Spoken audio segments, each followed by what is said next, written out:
Hey everybody, and welcome back to Mel's Board Game Room. So today I'm doing my top 9 games that I played during the month of March. So I'm a week in so I'm a little bit late getting to this, but I was at a 4-day gaming retreat just at the beginning of April, so that kind of delayed everything, but it was so worth it.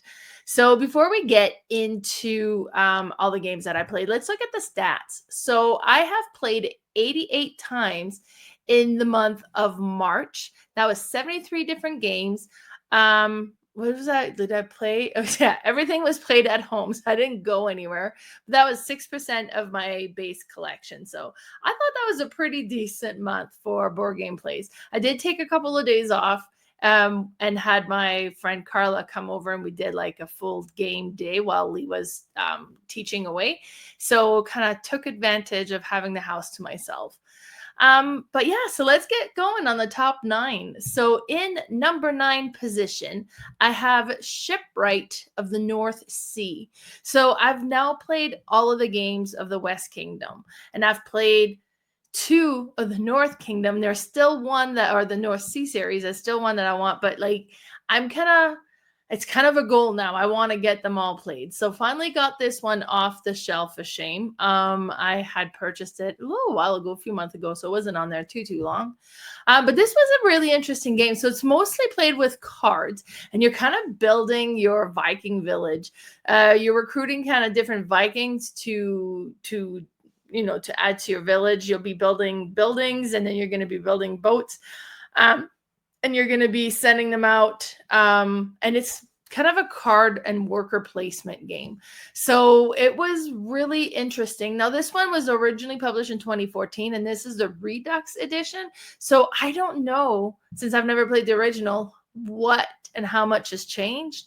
But it was a very interesting game. It's one that I definitely want to play again to kind of get more used to it. It was a learning game, so half the game I didn't know what was going on.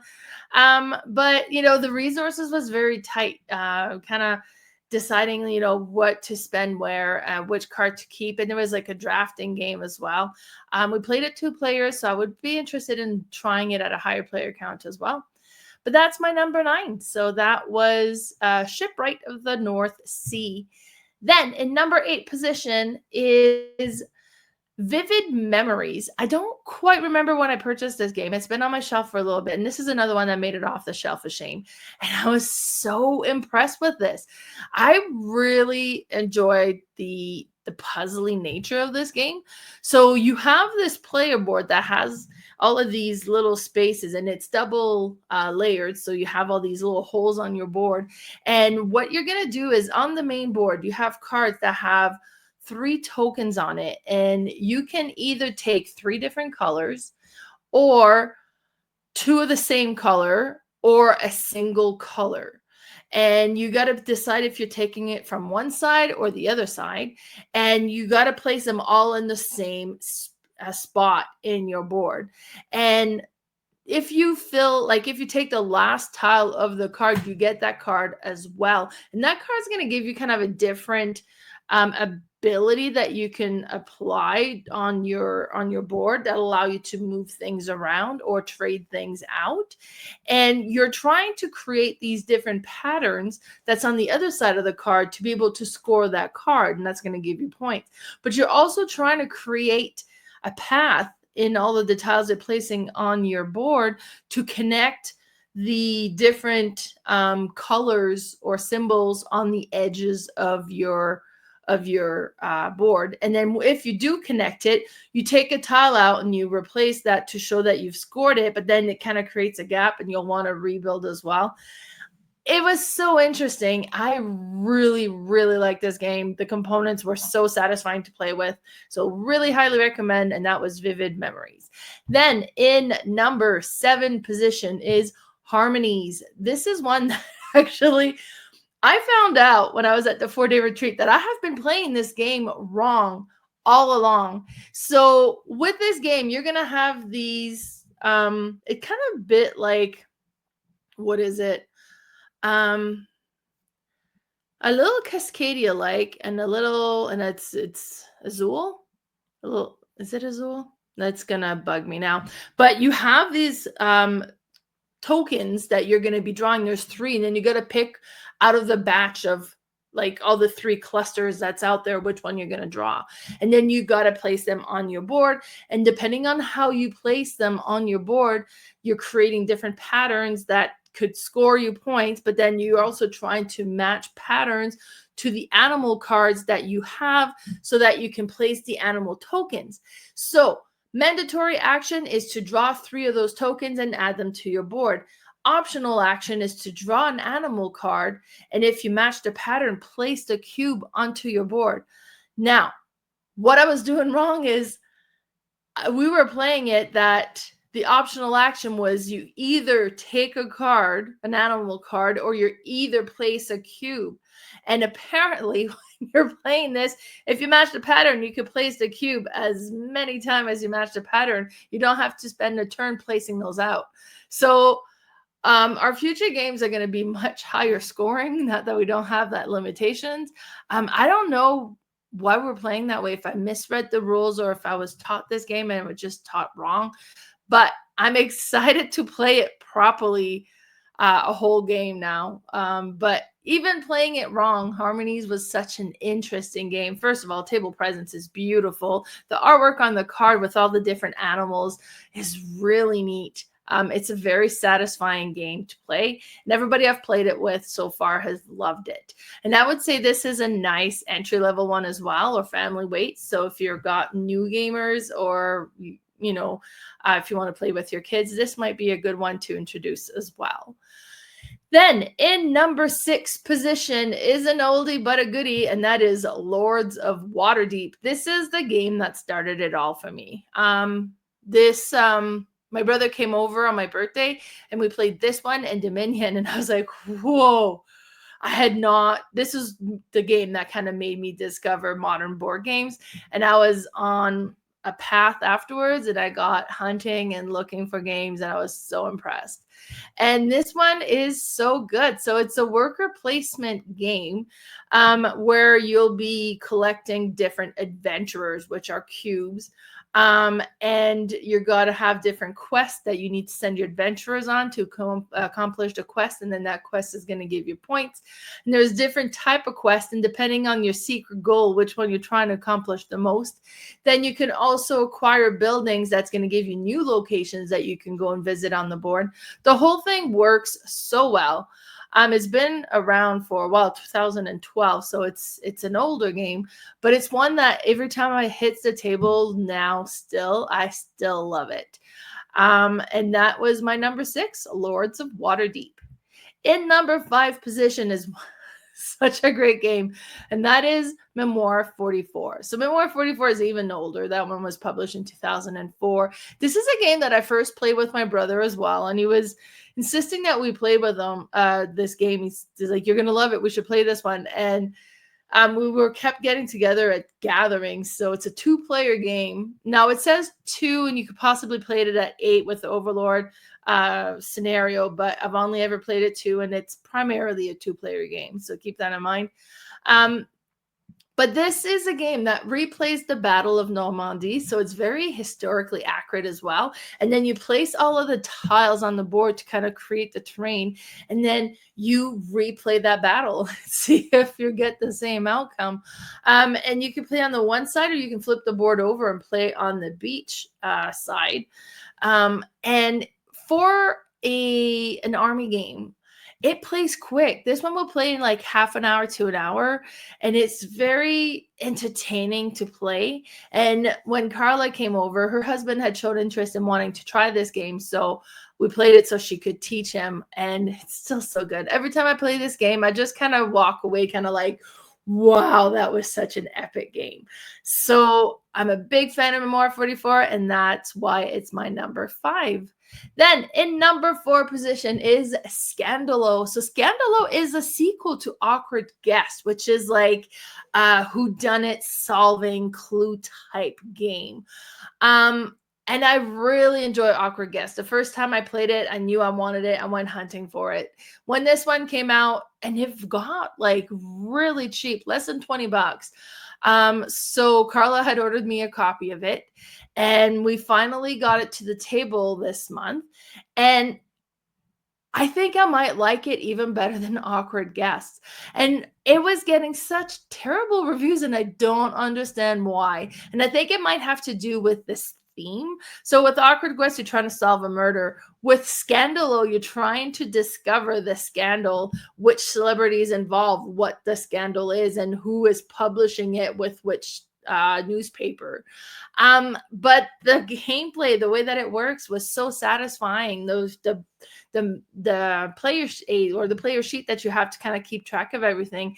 I like that better than Awkward Guest. So huge fan. I thought this game was amazing. I cannot wait to play it again and again and again. And that's my number 4, Scandaloh. Then in number 3 position, I played Bruxelles 1893. And this was a game about like Art Nouveau, and I honestly had not known much about it.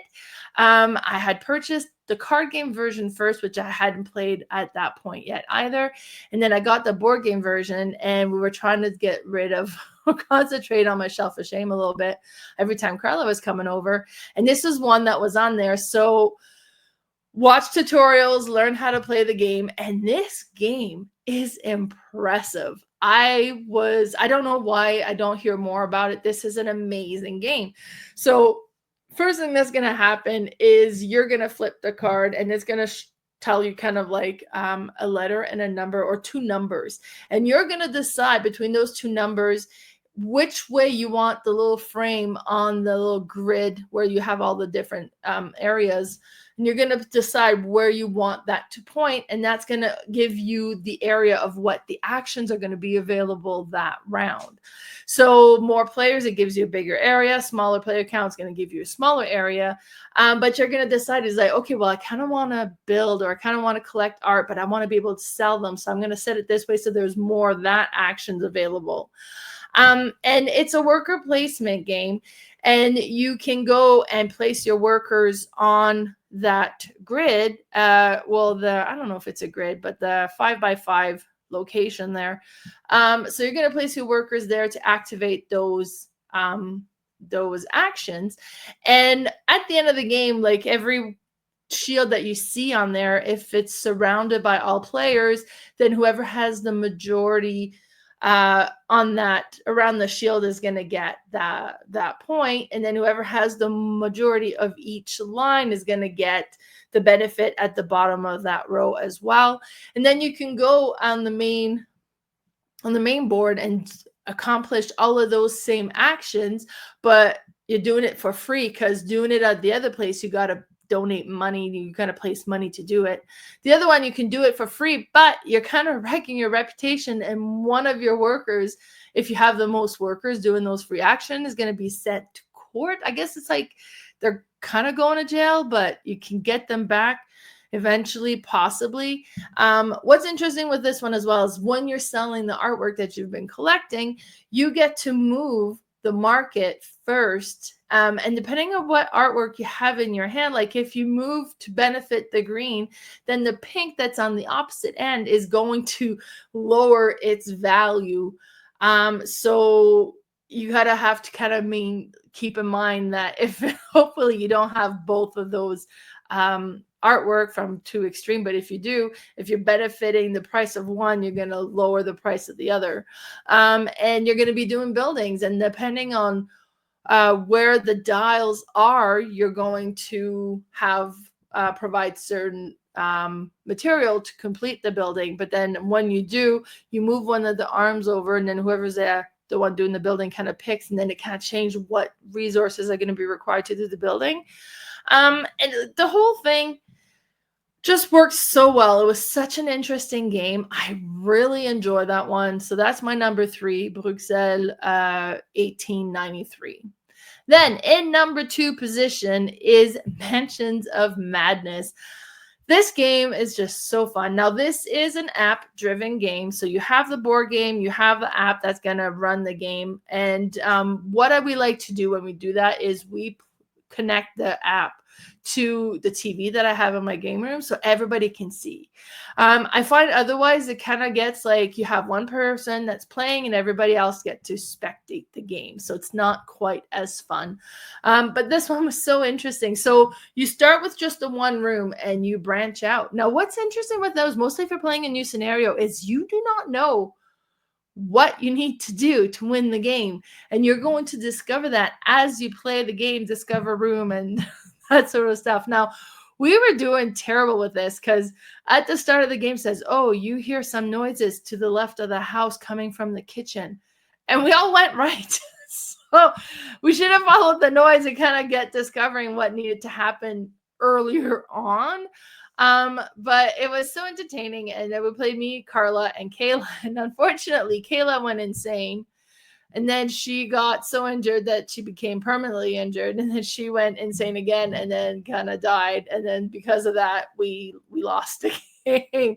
If we had followed the instructions a little better, kind of pay attention to where we should have gone, probably would have been in a better position. But it was such an interesting game. I just really enjoy every game plays that I've done of Mansions of Madness.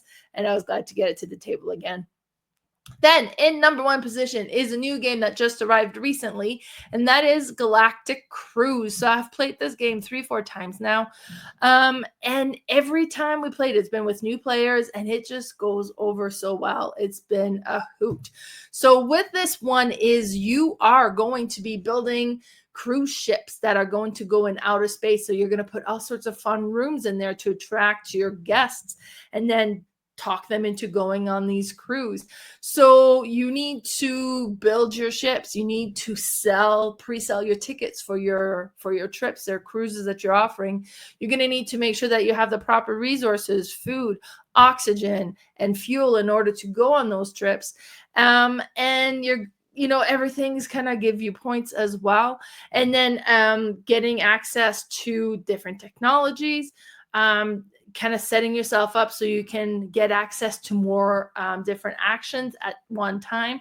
So the whole thing, now I wouldn't say it's not a difficult game to play, but there's a lot to consider. So the teach can be a little long, but once you're playing the game, it just everything makes sense and clicks together very well. So it was very satisfying. But this isn't an entry-level game, so keep that in mind. But the game is so good. Oh, and the storage is unreal. The way that this game is organized and packed together, iconography makes it so easy to follow along. I am so impressed with this one. This game is absolutely amazing, and I am loving it. So here's a recap of all 9 games that made it into the top 9, and a recap of the stats again. So again, that was 88 plays. H index means that 2 games have been played 2 times. If I had played 3 games 3 times, it would have been an H index of 3, but there was just a lot of variety this month. And then, actually, it's kind of interesting to see. I played 106 designers. I guess a game could have multiple designers. I was like, how is that even possible? Number 1 was Chris Handy, then Reiner Knizia, Bruno Cathala, David Wexler, and Etienne Espreman. So those are the top designers that I played this month. And here's a look at all the games that got played. So the most played game was Mancala, because when you play Mancala, you just play a couple of games at once. You just kind of played a few times. And then just more games. So there was a lot of gameplays in the month of March. And I'm hoping that the month of April is going to be just as much. So far with the 4-day retreat, it's looking pretty good. But if you want to follow me, be sure to follow me on Facebook. My Facebook page is Mel's Board Game Room. I'm also on Instagram at Mel's_boardgame_room.